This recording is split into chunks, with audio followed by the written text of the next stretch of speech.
Aquí es importante también decir que la política de aranceles es una política que consiste en generar impuestos en las empresas importadoras. Es decir, un arancel es un impuesto que genera una empresa, que genera el gobierno hacia una empresa que está importando para tratar de, por un lado, incrementar la recaudación fiscal y por otro lado, desincentivar la compra de productos provenientes del extranjero. Entonces, en este caso, cuando se hacen tratados de libre comercio, por lo general, los aranceles tienden a ser cero. Por lo general tienden hacia la baja, ¿no?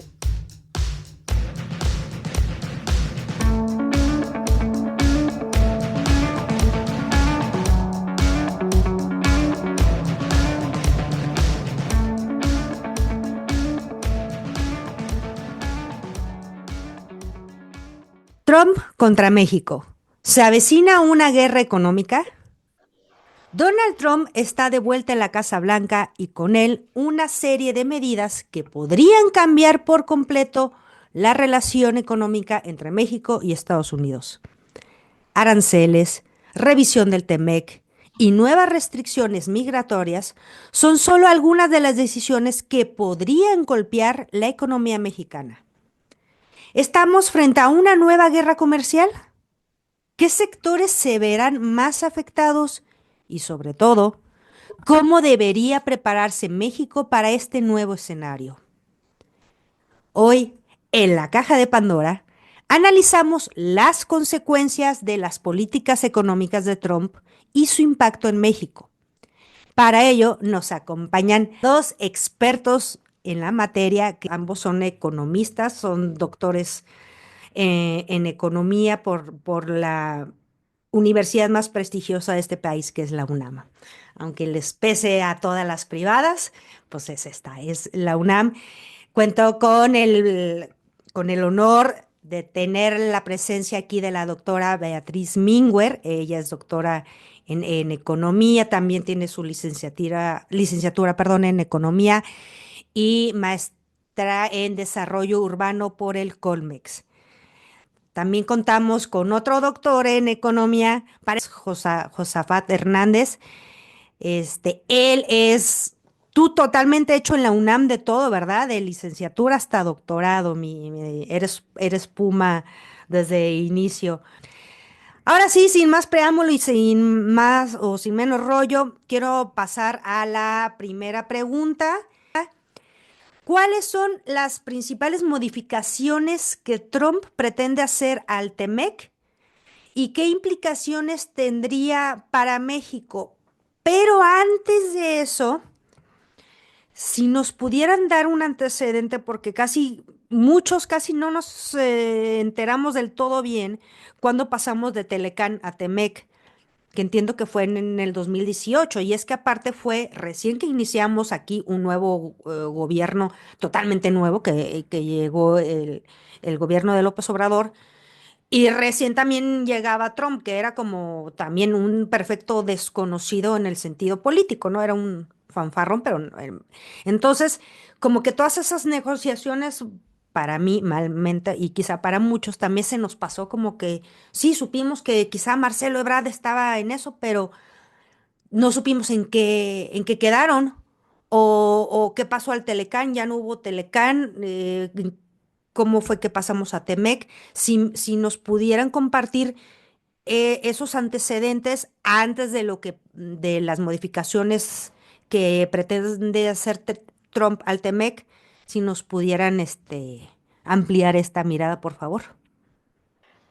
Si quieren, inicio yo de manera muy también escueta en términos de esto que estás mencionando, Lore, respecto a cómo cambiamos del Telecán, que inició en 1994. Recordemos que fue nuestro abrupto amanecer del 1994 con Telecán y con la entrada del Ejército Zapatista también Ujú, sí, es cierto. en actividades. Entonces, fue sin duda un amanecer complejo ese de 1994, pero bueno, ahí se inicia, digamos, este proceso del Telecán. y cambia, digamos, a partir de justo del inicio del gobierno de López Obrador, pero entra en vigor hasta el 1 de julio del 2020, ¿no? Ah, con El TEMEC, razón. eh, digamos que mantiene las mismas elementos importantes del Telecán, ¿no? Que era justamente tratar de que se haga un vínculo entre los tres países miembros, un vínculo importante comercial en donde hay una preferencia arancelaria entre los tres.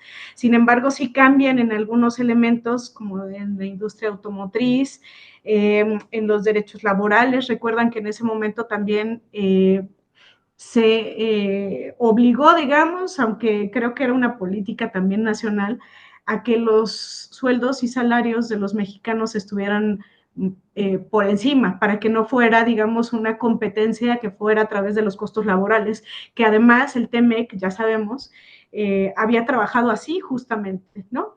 El Telecam, perdón, había trabajado justamente con ventajas en costos laborales y en ventajas de recursos naturales, ¿no? Entonces, digamos que había sido parte de los dos ejes que se habían estado explotando y dominando, había sido la fuerza de trabajo y la naturaleza, ¿no?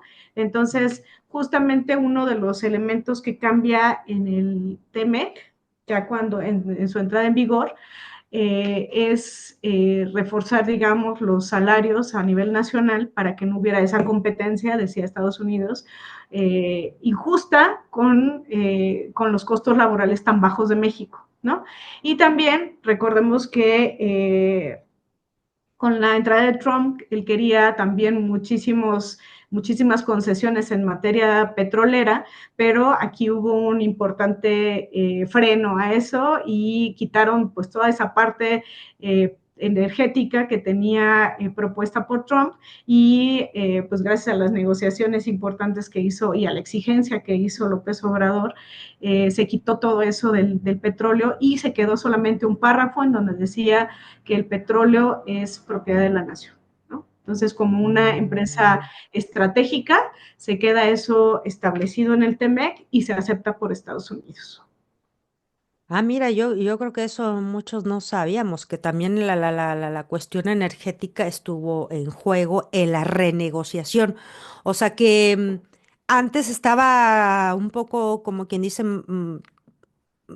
desregularizado o más China libre, o cómo fue eso, que con la renegociación sí se pudo decir, aquí no tocas. Lo que yo entiendo un poco también para complementar lo que Por decía favor, sí. Beatriz, tiene que ver con el tema de cómo el TEMEC resulta ser un tipo de acuerdo que se establece entre Estados Unidos, Canadá y México, considerando que el Telecán, que se funda en el 94 y dura hasta 2018, por decirlo de alguna forma, en ese periodo, pues había abierto el libre comercio en general, se incrementó, digamos, la integración económica entre México, Canadá, Estados Unidos, pero en gran medida, y ese es el argumento de Trump, el comercio de Estados Unidos con respecto a México empezó a ser deficitario y en particular el auge económico de China lo que hizo fue usar en gran medida la economía mexicana para exportar productos desde México a China, ¿no? Pero en general, por la forma en cómo se estructuró las cadenas productivas globales, en semiconductores, en automóviles, en televisores, computadoras, etcétera, lo que pasó fue que en gran medida se importaba del sudeste asiático a México y desde aquí se ensamblaban y de aquí se exportaba a los Estados Unidos. Y eso lo que generó fue una situación de que China creció mucho, China aumentó muchísimo su peso en la economía global sin tener acuerdos comerciales ni con Estados Unidos ni con México. Entonces Trump decía que se usaba a México como un trampolín para invadir de productos chinos a los Estados Unidos. Entonces lo que se planteó fue que se redujera, por un lado, este flujo de comercio, incrementando aranceles hacia China, Por otro lado, lo que se generó fue la idea de que tiene que aumentar el contenido nacional de productos en coches, automóviles, computadoras, etcétera, de México, para que de México se lanzara las exportaciones a Estados Unidos, y eso generó pues una situación en la cual cambió, digamos, la dinámica del comercio en general. Aquí es importante también decir que la política de aranceles es una política que consiste en generar impuestos en las empresas importadoras. Es decir, un arancel es un impuesto que genera una empresa, que genera el gobierno hacia una empresa que está importando para tratar de, por un lado, incrementar la recaudación fiscal y por otro lado, desincentivar la compra de productos provenientes del extranjero. Entonces, en este caso, cuando se hacen tratados de libre comercio, por lo general, los aranceles tienden a ser cero, por lo general tienden hacia la baja, ¿no? A convertirse en aranceles cero, ¿no? Pero, digamos, en el caso de Trump, lo que está planteando es un cambio en las reglas del juego de comercio, en este caso con México y con Canadá, eh, ahorita pues amagando con el tema de los aranceles, ¿no? Anunciando que va a incrementar a 25% los aranceles y por otro lado, pues ya también incidiendo directamente en nuestro país, porque esa es la gran diferencia que yo veo con respecto al el TEMEC con respecto al Telecán, que nos dicen básicamente con quién sí podemos comerciar y con quién no podemos comerciar. Y en este caso es totalmente una prohibición de comercio de México hacia China, al menos de tener un tratado de libre comercio. Entonces, ese es un tema muy complejo. El otro gran tema tiene que ver con que el TEMEC se tiene que estar revisando cada 6 años. Entonces, eso es un tema también muy importante porque a diferencia del Telecán, que no había claridad exactamente de ese proceso, en el caso del TEMEC sí, y es cada 6 años que se va a estar revisando. Ahora nos toca revisar el TEMEC en 2026, porque se firma en 2018, hay un proceso de entrada en vigor de 2 años, y ya en 2020 es cuando entra en vigor, cuando ya se aplica tal cual el TEMEC como lo tenemos. Entonces en 2026 se va a tener que renegociar, y en el contexto global con Trump en el gobierno en este segundo mandato, pues va a ser súper complejo porque también está el debate si Donald Trump él mismo está violentando los términos del TEMEC. Y bueno, sobre eso podemos platicar más adelante. Pues no, nada más un poco, pues esto de los aranceles que tiene que ver con ese impuesto o tarifa que se impone, ahora sí, a los países con el fin de regular el comercio, ¿no? O sea, eso es una medida de regulación comercial y de protección hacia el mercado nacional, ¿no? Que justamente es lo que está haciendo ahorita Trump, ¿no? Está protegiendo su mercado nacional, porque lo que estamos viendo es justamente un cambio muy interesante de la posición de Estados Unidos siendo un globalista a ser un nacionalista, proteccionista, ¿no? Que yo digo que siempre había sido además, ¿no? O sea, sí, nunca dejó de serlo, ¿no? Proclamaba, claro, proclamaba muchísimo la apertura comercial, ¿no? La liberalización de la economía, cuando siempre fue un gran proteccionista de su propia economía. Entonces, hoy mismo es una evidencia clarísima, bueno, lo único que hizo fue Estados Unidos destaparse, ¿no? Desenmascarar todo lo que ya había hecho previamente y que ahora lo dice sin vergüenza y sin ningún tapujo, y pues nos parece muy escandaloso, pero en realidad es que había sido una tendencia que había sido desde hace muchos años de manera mucho más velada, mucho más políticamente correcta incluso para otros países, y justamente en eso radicaba pues la hegemonía de Estados Unidos, ¿no? Un acuerdo y un consenso del resto de los países para que ellos fueran la gran potencia mundial, justamente porque había mantenido pues digamos, esa rectitud políticamente correcta de decir cosas que no hacía, ¿no? Ahora Trump se destapa, ¿no? Y destapa exactamente lo que ya había hecho desde hace muchos años Estados Unidos, y ahora sí resulta ser un gran escándalo, ¿no? Lo cual está bien, porque entonces de gente, pues de qué se trata las políticas capitalistas, ¿no? Imperialistas de Estados Unidos y de todo el, digamos, el sistema propio del capital, ¿no? Que así funciona y es el momento de develar todo esto, ¿no? Ya no hay máscaras, fuera máscaras y esto es el capitalismo. Bienvenidos, ¿no? Y esto que dice Trump de vamos a convertir a Gaza en un bonito desarrollo inmobiliario para que la gente pueda vivir con calidad, porque ya en Gaza pues ya está todo Sí, destruido, ya no se puede vivir. fuera de la Entonces, realidad, ¿no? imagínate esas políticas de desarrollo urbano, ¿no? Generadas ahora por Trump, pero es algo que ya se ha hecho desde hace muchos años. Ahora es eso, desenmascararnos y decir, estos somos, ¿no? A ver, Betty, y a ver, Josa, se los planteo. Estuve, pues justo para preparar esta entrevista con ustedes, estuve escuchando un debate en la Deutsche Welle y tenían en el panel, justo tenían a uno, no defensor de Trump, pero más o menos. Porque decían, ah, sí, o sea, porque decían, es que obviamente todos decían que Trump era un fascista, ¿no? Entonces era el término fascista. El defensor de Trump decía, pero ¿por qué lo llaman fascista?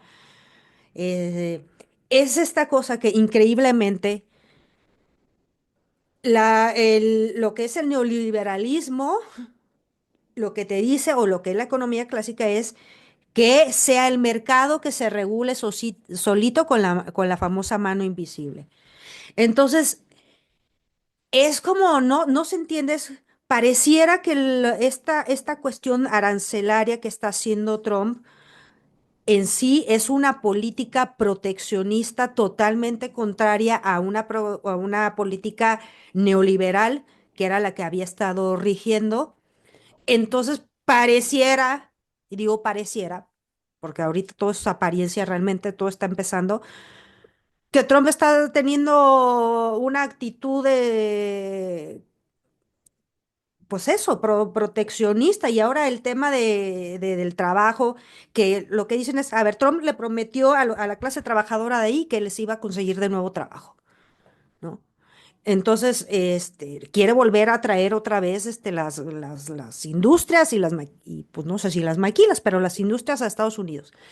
O sea, es irónico, pareciera que está escuchando que quiere cumplirle a los trabajadores y que está metiendo una medida proteccionista cuando en teoría él es el ejemplo vivo del neoliberalismo, o sea, porque pues aparte en Señor Reality Show es lo que representa. Que alguien me explique, alguno de ustedes, qué es este espejismo que está generando Trump y en sí, claro, a ver, eso es la cuestión económica. Ahora ya la cuestión que tiene que ver, que si con la estupidez que está diciendo con Gaza, que si el Golfo de México, ya sería otro tema. Ahorita nada más en lo económico es lo que no me acaba de cuadrar. Y lo que tú decías, Betty, a ver, es que no nos hagamos pentontos. Estados Unidos siempre fue proteccionista y claro, el campo hasta subsidio tenía. Por eso el campo mexicano jamás pudo competir con el campo mexicano. Acá en este caso, México tuvo que haber puesto aranceles al campo, ¿no? O sea, el tema de los productos que entraban de Estados Unidos, toda la porquería que nos entró del maíz transgénico. O sea, ¿qué está pasando aquí? Si me ayudan a entender Sí, qué. bueno, ahí me gustaría decir una cosa que de hecho Dime, en mi José. clase de historia del pensamiento económico lo vamos a trabajar en el CIDE, que tiene que ver con el pensamiento económico del proteccionismo. Y un tema que creo que a veces se pierde de vista es que uno de los principales padres fundadores de los Estados Unidos, junto con George Washington, es Alexander Hamilton, que este autor, además de que fue el primer secretario del Tesoro de los Estados Unidos, él fue un economista que precisamente buscaba convertir a los Estados Unidos en tanto país joven que recientemente se había independizado del Reino Unido, en una potencia industrial. Y entonces la forma de hacerlo era por medio de un proteccionismo, es decir, generar un conjunto de políticas arancelarias, generar, además de aranceles, prohibiciones directamente a cierto tipo de importaciones y buscar, sobre todo, invertir de parte del Estado en la formación de grandes industrias, ¿no? Entonces, autores como Hamilton se convirtieron en un gran referente sobre cómo generar un proceso acelerado de industrialización. Estados Unidos generó su industria no gracias al libre comercio, fue gracias al proteccionismo y a la inversión enorme que hicieron en ese momento los gobernantes de los Estados Unidos, y con eso generaron pues una industria muy potente en el norte de Estados Unidos. Luego vino el proceso de expansión de Estados Unidos, compran Luisiana, compran Florida, se anexan a Texas, posteriormente la guerra con México, se anexan toda California, Arizona, etcétera. Y eso lo que vino a hacer es acelerar una serie de contradicciones internas, donde se enfrenta un norte más industrial, producto de estas políticas proteccionistas, y un sur que era más agrícola y que estaba basado sobre todo en la producción de algodón y de una serie de dinámicas con base en esclavitud todavía, ¿no? Entonces se genera esa tensión, gana el norte y al final pues Estados Unidos construye toda una red ferroviaria, se industrializa, pero siempre con la dirección, con la rectoría del Estado, ¿no? Ya una vez que logran ellos generar su gran industria, ¿qué es lo que hacen? Usan sus grandes barcos para obligar a diferentes países como China y Japón a cañonazos a abrir sus economías. Y es lo que hicieron posteriormente. De hecho, Japón estuvo cerrado durante cerca de 300 años en el periodo Tokugawa. Posteriormente se vieron obligados a abrir su economía porque los Estados Unidos los amenazaban, ¿no? Pero eso, digamos, Mm. dicen, pues haga que, o sea, que haya libre comercio, sí que haya libre comercio, siempre y cuando los principales productos más beneficiosos en el comercio internacional lo tengan ellos, ¿no? Entonces, cuando ellos ganan, les conviene el libre comercio, pero cuando pierden, como es el caso actual con China, acusan a China de sobrecapacidad productiva y acusan a China que China tiene competencia desleal, etcétera, porque China les está ganando en todos los terrenos. En el terreno tecnológico generó pues esta inteligencia artificial llamada DeepSeek, que con 5% del presupuesto de ChatGPT puede hacer la misma cantidad, digamos, de procesamiento de información o incluso hasta mejor, y solo usaron el 5% de lo que se presupuestó para ChatGPT. Es decir, se usó 6 millones de dólares para entrenar esta inteligencia artificial, mientras ChatGPT usaron cerca de 600 mil millones de dólares. Entonces hubo una tendencia muy fuerte de abaratamiento de costos. En el terreno de los coches eléctricos de China le llevan 10 años de ventaja a los Estados Unidos, a Elon Musk, a Tesla. Entonces, en Ujú. ese contexto, ya no quieren competir porque no tienen la capacidad tecnológica ni económica para hacerle frente a este titán asiático. Entonces, en ese contexto, lo que hay que ver es que Estados Unidos siempre ha sido imperialista desde que inició, siempre ha tenido un gran papel el Estado en la economía estadounidense, incluso en la época de Ronald Reagan. En esa época, incluso con todo y el neoliberalismo, no se desmanteló completamente el estado de bienestar. Siguieron los programas sociales, el seguro de desempleo, un conjunto de transferencias hacia las familias más pobres, todo lo que fue el New Deal, que fue lo que generó Roosevelt más o menos en los años 20, el nuevo trato, generó todo un conjunto de dinámicas de bienestar que durante la etapa neoliberal siguieron. Entonces es mentira que Estados Unidos haya sido una economía totalmente neoliberal en el sentido de que haya desaparecido todo el estado de bienestar. Lo que sí es que se incrementó la privatización. Obviamente los grandes capitales adquirieron un poder enorme y cada vez son capaces de doblegar, digamos, a países enteros. Pero lo que sí me parece que es muy importante decir es que el Estado en los Estados Unidos es muy importante. Allá no hay evasión de impuestos, allá el fisco persigue a los ricos y les obliga a pagar, y digamos hay una dinámica en el cual el Estado sí tiene una rectoría, ¿no? Creo que eso es un tema importante. Se perdió, creo que esa rectoría se fue minando conforme fue avanzando el neoliberalismo, y me parece que Trump simplemente lo único que hace es retomar este nacionalismo económico que ya estaba en Hamilton, que ya estaba en los diferentes estadounidenses como Roosevelt, y me parece que en la actualidad él se presentaría a sí mismo como un continuador de eso. Entonces yo creo que en el fondo lo que se muestra es que esa faceta estadounidense siempre ha sido proteccionista, siempre ha sido de tener un Estado muy potente, muy fuerte, presente en todos lados y acompañando a la acumulación capitalista a escala nacional y a escala planetaria.